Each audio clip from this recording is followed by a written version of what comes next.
kembali. Ada yang tahu nggak materi hari ini? Sebelum memulai materi hari ini, ketua kelasnya Sinan boleh memimpin doa. Untuk memulai pembelajaran ATS yang ini, mari kita berdoa mengatakan masing-masing berdoa.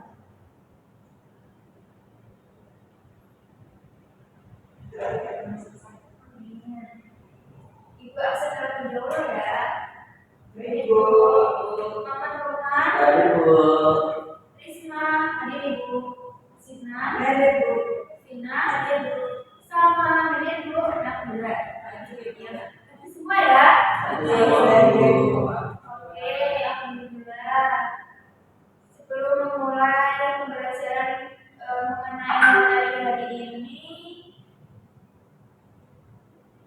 sini Ibu akan menjelaskan mengenai tujuan pembelajaran. Pembelajaran hari ini, Ibu harap murid mampu memahami sejarah nafza, pengertian nafza, jenis-jenisnya dan dampaknya bagi remaja. Yang kedua, murid mampu bersikap dan menilai peran keluarga, teman, dan hukum agar terhindar dari nafza. Sebelum itu, Ibu ada 3 gambar nih. Ada yang bisa berpendapat nggak? Gak usah malu, jangan sungkan. Ada yang bisa berpendapat? Angkat tangan buat mengenai 3 gambar ini. Ada yang bisa berpendapat? Oh iya, Risma. Di gambar 1, 2, 3 itu ada 2 umur sedang merokok. Padahal merokok itu dilarang ya Bu ya, maksudnya untuk orang dewasa saja itu untuk kesehatan, apalagi untuk anak-anak yang belum masuk usia dewasa. Sekali ya, kita Risma. Nah, dari ketiga gambar ini kita akan mempelajari nafza ya. Rokok di sini tuh termasuk nafza ya. Kita awali tentang sejarah nafza. Boleh Salma bacakan mengenai sejarah nafza? Sejarah nafza yang nafza di Indonesia berawal dari masa kolonial ketika pemimpin negara dan membentuk budaya konsumsi pada tahun 1910 hingga 1990. Indonesia menjadi jalur transnasional dan kasus kecanduan mulai berwasi. Era 1990-an ditandai market ekstasi dan laboratorium berat, sementara awal berikut sabu mendominasi dan jaringan kriminal semakin kuat. Penyalahgunaan juga menyasar remaja melalui narkotika murah dan penjualan daging. Pemerintah membentuk PKN, lalu BNN, serta menerbitkan UU Nomor 35 Tahun 2009 tentang masalah nafza tempat berkaitan karena sosial, ekonomi, dan kejahatan terorganisir. Terima kasih Salma untuk penjelasannya. Singkatnya mengenai sejarah nafza ini diawali pada masa pemerintahan kolonial ya, di mana pemerintahan kolonial ini awalnya menggunakan nafza itu hanya untuk keperluan medis kesehatan saja, tetapi seiring berkembangnya waktu, pemerintah kolonial itu berpikir bahwa nafza ini sepertinya cocok untuk digunakan sebagai perkembangan ekonomi mereka. Nah, tibalah mereka ingin menyebarkan nafza ke daerah-daerah lain, di mana disitulah puncak awal dari nafza itu menuju Indonesia. Maraknya muncul nafza itu dikarenakan banyak pekerja, terutama di kalangan masyarakat bawah ya, terutama yang kerja paksa oleh pemerintah kolonial itu menggunakan nafza karena tekanan dari kerja paksa dari pemerintah kolonial sehingga menggunakan nafza itu sendiri. Oke, berikutnya nafza. Nafza itu singkatan dari narkotika, psikotropika, dan zat adiktif lainnya ya. Nafza itu sendiri itu merupakan berasal dari tanaman, berasal dari bahan-bahan sintesis atau buatan yang dapat menyebabkan dampak yang negatif dan berbahaya bagi kesehatan, baik fisik, bagi sosial juga bisa. Terus selanjutnya jenis-jenis nafza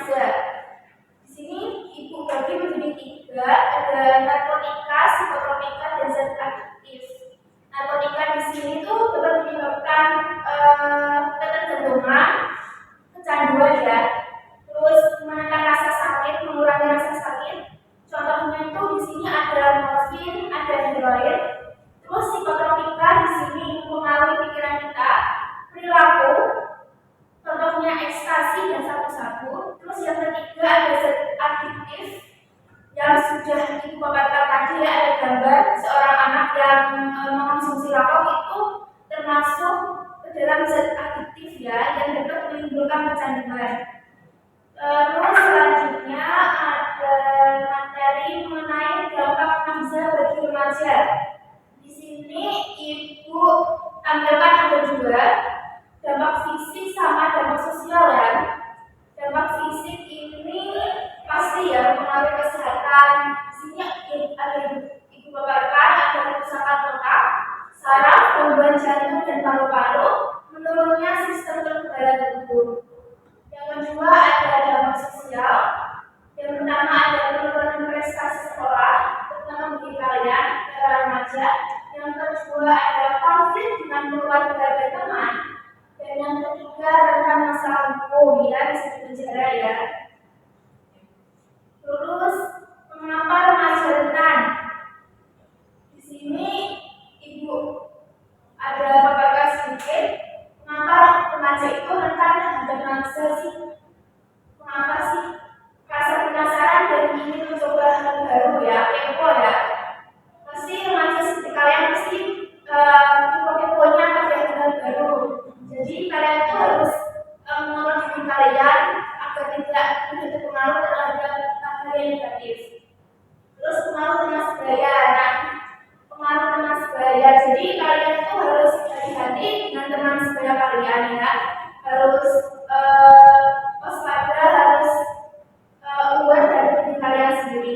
Yang ketiga adalah kurangnya pengetahuan tentang gaya nafsa. Nah, kali ini tujuan dari pembelajaran kali ini tuh adalah untuk mendalami nafsa itu sendiri sehingga kalian itu paham apa itu nafsa ya.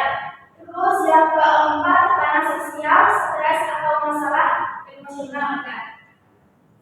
Berikutnya peran keluarga dan lingkungan. Di sini keluarga memberikan perhatian dan komunikasi yang terbuka. Perhatian itu sangat penting ya, terutama bagi anggota keluarga. Terus komunikasi yang terbuka, komunikasi ya, komunikasi itu penting bagi kita karena komunikasi itu adalah hal yang sangat penting. Yang kedua itu menjadi teladan perilaku sehat. Yang ketiga mengawasi pergaulan remaja. Terus teman dan lingkungan, yaitu bisa memberikan dukungan positif support system. Yang kedua menolak ajakan mencoba nafsa. Terus yang ketiga menyebarkan pesan anti narkoba. Berikutnya sanksi hukum dan pesan anti nafsa. Sebelumnya ada yang ingin ditanyakan atau ada yang kurang paham mengenai materi nafsa? Ada yang ditanyakan atau berpendapat? Boleh? Lanjut, oke. Sanksi hukum dan pesan anti nafsa. Di sini sanksi hukum ada penyalahgunaan itu dapat dipidana sesuai undang-undang narkotika. Yang kedua hukuman berupa denda, rehabilitasi atau penjara. Terus pesan anti nafsa itu bisa lewat media sosial, media elektronik, ataupun media konvensional ya, berupa poster, berupa majalah ataupun banner lainnya. Terus yang di sini pesan anti nafsa itu kita bisa menghindari nafsa demi kesehatan, prestasi di masa depan. Karena masa remaja itu masa-masa untuk membangun prestasi ya. Jadi kalian itu harus tahu betul nafsa itu apa. Berikutnya bagaimana sikap murid ya kalian terhadap nafsa. Yang di sini ibu jelaskan ada 5, yaitu sikap waspada, hati-hati. Terus yang kedua ada sikap menolak pengaruh negatif. Jadi kalian itu harus hati-hati ya, jangan mudah terpengaruh oleh teman-teman kalian ya, oleh orang lain. Terus yang ketiga ada sikap bertanggung jawab terhadap diri kalian sendiri, harus mengontrol diri kalian sendiri. Terus yang keempat ada sikap berani melapor dan mencari bantuan ya. Terutama perempuan harus berani melapor dan mencari bantuan ya, karena kan perempuan itu dari dulu ada istilahnya itu apa? Karena perempuan itu dikatakan itu lemah ya, jadi kalian itu harus lebih tegas, harus dari melapor dan mencari bantuan. bantuan. Terus yang kelima sudah mendukung tenang sebaya. Nah, dari materi kali ini apakah ada yang ingin ditanyakan ataupun berpendapat? Bisa angkat tangan, jangan malu, jangan sungkan. Ada yang bisa berpendapat atau bertanya? Ya, tidak silakan. Nah, di sini tadi Ibu sudah menjelaskan terkait sikap politik terhadap penyampaian. Di situ ada yang poin 4 itu sikap berani melapor dan mencari bantuan. Ya.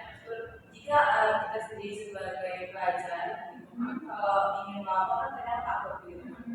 Jadi sebaiknya itu harus kita melapor ke mana dulu sih Bu untuk mencari bantuan terdekat. Pertanyaan yang bagus ya Nabila.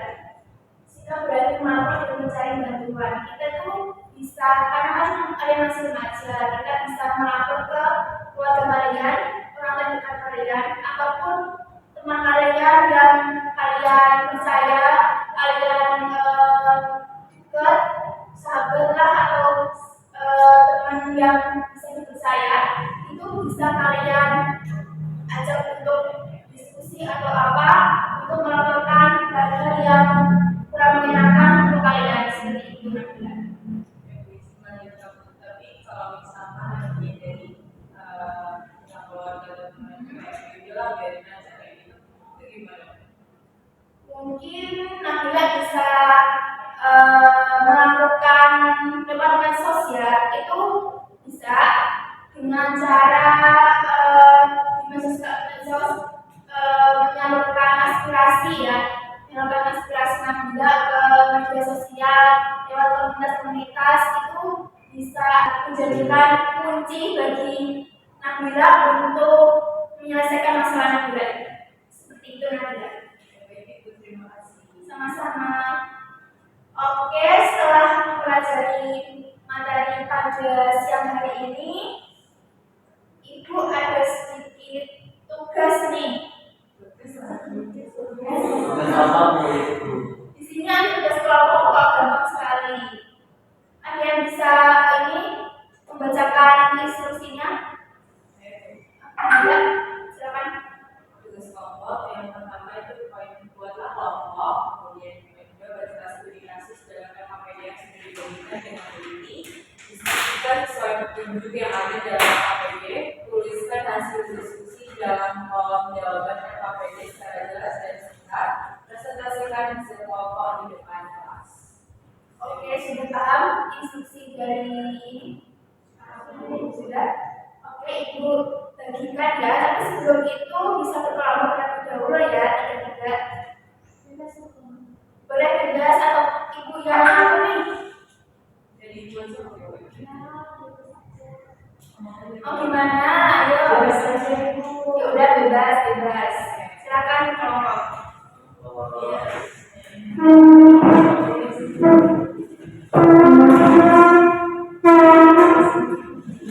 Oke, Ibu buka ya. Ini silakan. Terima kasih Bu. Ya. Sebelum itu Ibu ingin ada masing-masing dari anggota kelompok menjadi ketua ya, karena nanti akan ada games permainan, jadi kalian harus punya ketua dalam anggota kelompok kalian. Sama semua. Ayo siapa?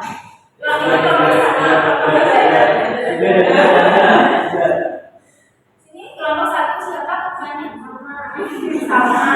Kelompok 2? Nabila. Oke, sama dengan Nabila ya.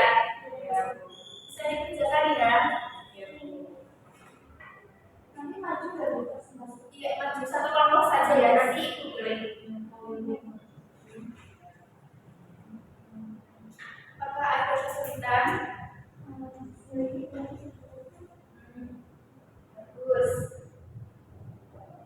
Kelompok 2.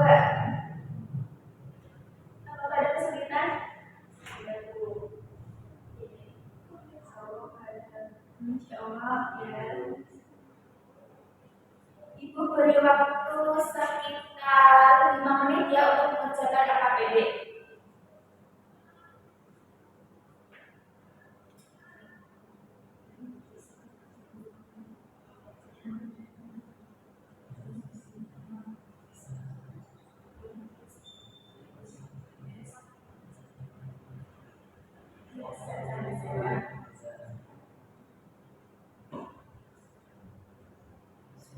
nomor berapa?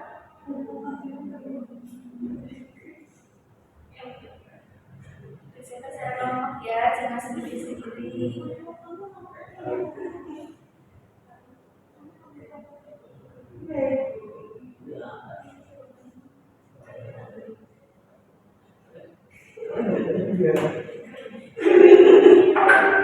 Apa ini bercanda-bercanda? Ya bercanda ya.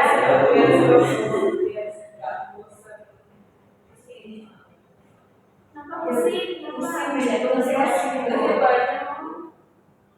Tapi kalau tugas ibu ini udah ya, nggak bikin pusing ya.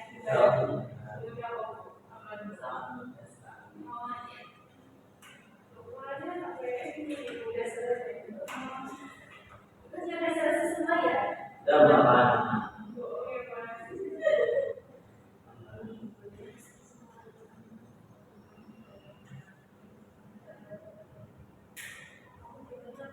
Sudah kesimpulan semuanya ya.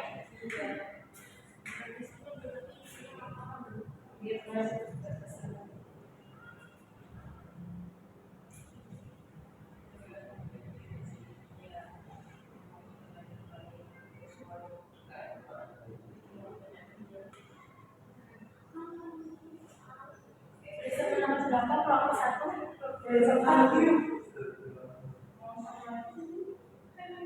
Ini kelompok 1 udah cepet loh. Tadi kelompok 2.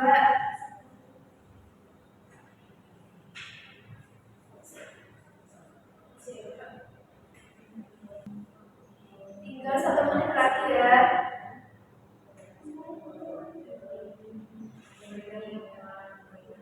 Ini kelompok 1 yang bisa 1 orang atau semuanya bisa semua? Tapi ada 1. Oh iya.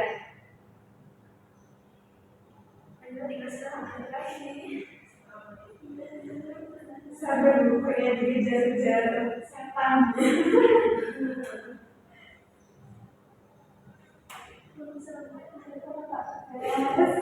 Lebih besar. Iya, presentasi semuanya. Boleh semua boleh perwakilan. Sekarang perwakilan boleh. Nah, itu harus sudah selesai belum? Jangan lupa ya nama anggota kelompoknya, kelompok berapa. Gak ada kelompok 10 ya Nabila.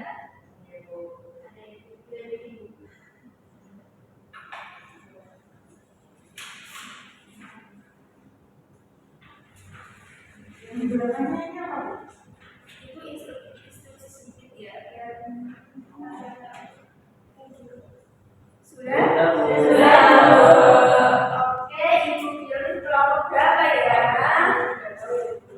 Kelompok berapa ya? Kelompok 1 deh, maju depan. Semuanya, ya semuanya boleh.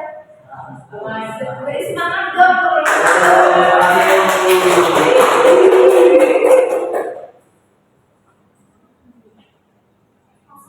Boleh. Situasinya dibaca. Tidak ada apa. Ya. Siapa aja. Assalamualaikum warahmatullahi wabarakatuh. Kemudian dari kelompok satu akan menjelaskan diskusi kami yaitu terkait kasus seorang remaja usia 16 tahun yang mendapat tekanan atau pengaruh untuk mencurigai perusahaan. Di sini pertanyaannya nomor 1, sebutkan jenis nafsa dalam konstruksi. Di konstruksi ini nafsa itu berupa pokok, apakah dan akibat. Terus soal yang kedua, apa sebutkan satu dampak fisik dan satu dampak sosial jika risiko mencegah dosa. Nah, dampak sosial fisik itu sendiri berisiko kecanduan, menurunnya daya tahan tubuh seperti gangguan paru dan henti. Lalu ada dampak sosialnya yaitu hubungan pertekanan tubuh dan gangguan.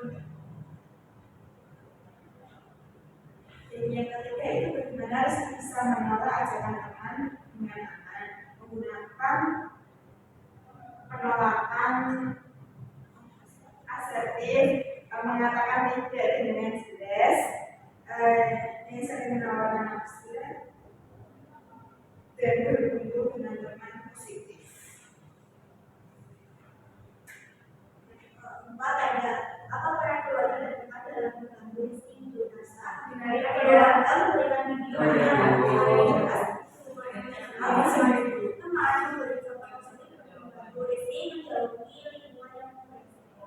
terus pesan anti narkoba dari poster tersebut, narkoba dapat merusak hidup, merampas kesempatan belajar, dan membuat remaja kehilangan masa depan sehingga harus dihindari.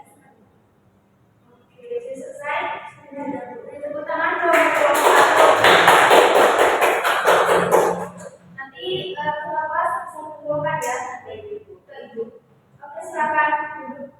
Dari kelompok ini. Assalamualaikum warahmatullahi wabarakatuh. Waalaikumsalam warahmatullahi wabarakatuh. Atau ada pertanyaan dari kelompok juga? Kalau bukan pertanyaan sih, tapi saya ingin menanyakan. Boleh. Saya mau bagaimana bisa mengamalkan teman-teman dengan aman. Mungkin kan bisa jadi kayak misalnya kayak merokok yang di kelompok kan kayak apalagi di umur 15 tahun kayak biasa banget ya, kita juga sering ngomongin remaja memang itu merokok. Mungkin bisa juga kayak pakai baju tongkrongan gitu loh. Jadi kayak bercanda-canda gitu dan melakukan dengan bahasa yang halus jangan menyinggung teman tapi pakai bahasa tongkrongan kayak gitu.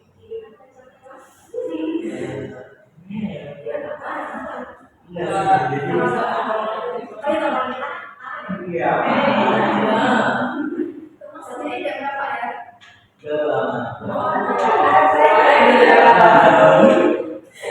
Biar tahu yang di belakangnya bu. Ini sih punya yang kenapa dengan yang saya satu.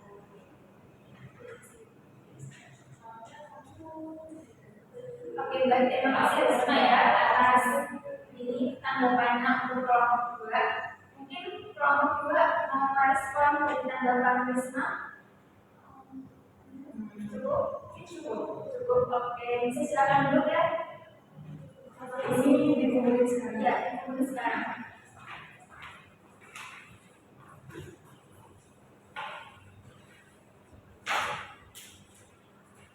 Oke, baik. Kelompok ya, jangan kembali ke tempatnya karena kita akan melakukan tes. Ada yang tahu jenisnya apa?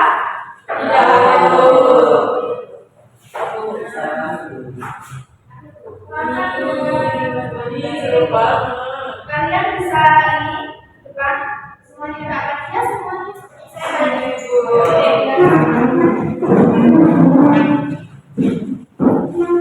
Di sini kelompok 2, di sini kelompok 1.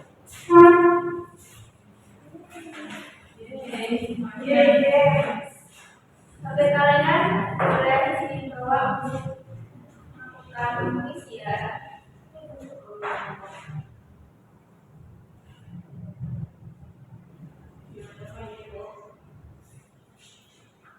Sebelum itu tadi kan ada ketuanya ya, boleh gunting baru kertas atau slip. Kan bilang. Sulit atau bantu?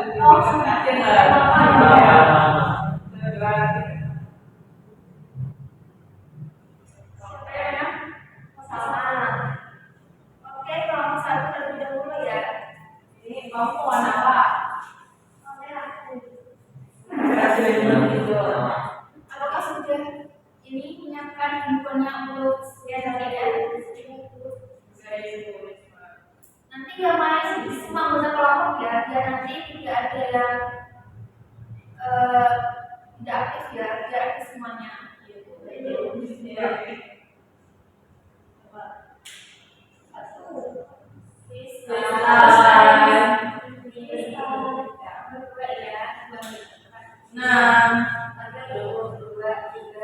Ini yang dapat bisa dijelaskan ya. Kalian belum selesai ya? Yang dulu.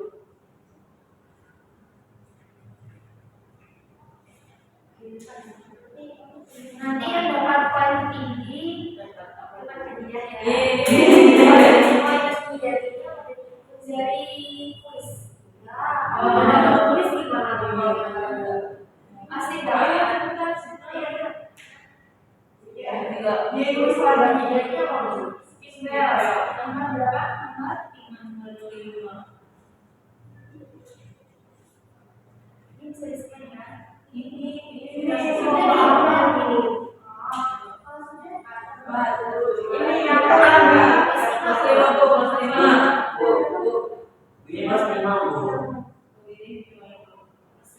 Berarti yang paling Oke, ini harus sampai 100 Bu.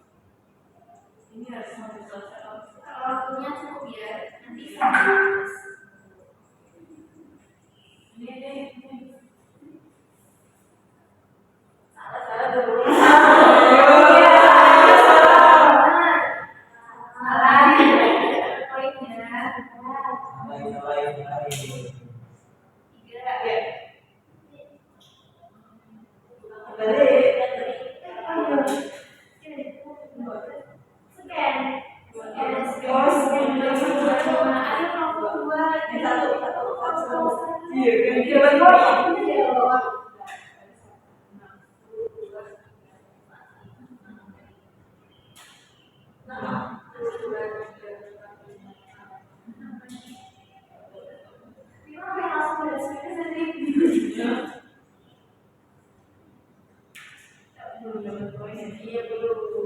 Lain. Ini jawabnya langsung.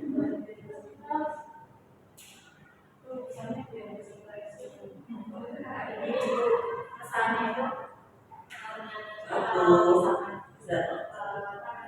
dia udah tekanan sosial, tekanan dari faktor dosen, terus habis itu tadi itu cuma ambil pengalaman aja ya, tapi dia pikiran cuma bisa bilang bisa apa ya konsumsinya obat, jadi bisa dengan polisi, habis itu kerjaannya sekarang juga dia bisa desain apa tadi karena maksimal dan bekerja gitu. Karena dia berpikir ulang kayak gitu terus kayaknya ini fokusnya udah jadi mau main aja akhirnya dia bisa mengatasi masalah di kantornya dan akhirnya kerjanya berhasil. Ya, bagus sekali ya jawabannya semua ya. 1000. Seribu. Tidak boleh. Ini 50 ya. Aduh itu udah 100.000, udah nyampe 100. Oke, karena juga waktunya sudah habis, bisa silakan kembali ke tempat duduknya masing-masing ya. Nanti Ibu akan menunjukkan terlebih dahulu.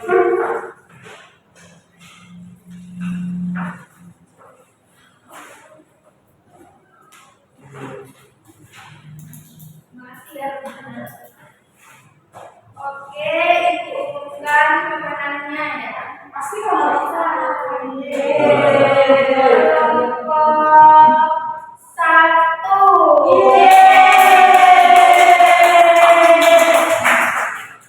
Dengan skor 771.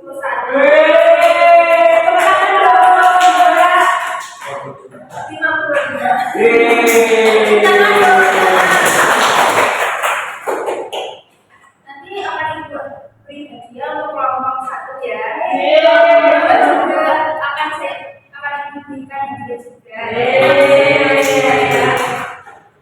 Oke, karena sudah dari tadi sudah mengerjakan KPD, belajar mengenai materi naskah, bermain games, Ibu akan mengakhiri pembelajaran pada siang hari ini. Terima kasih yang sudah berpartisipasi dan juga belajar materi siang hari ini dengan semangat ya.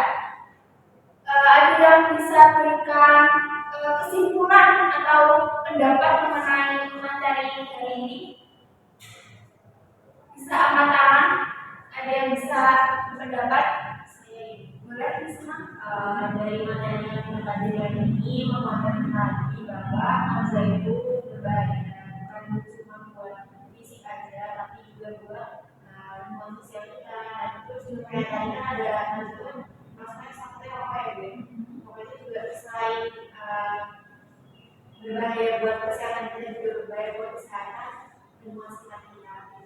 Jadi mungkin dari pembelajaran ini mengingatkan kita sekali lagi bahaya bangsa dan kita harus menjadi bangsa. Jadi jawaban kesimpulan dari Risma tadi betul sekali.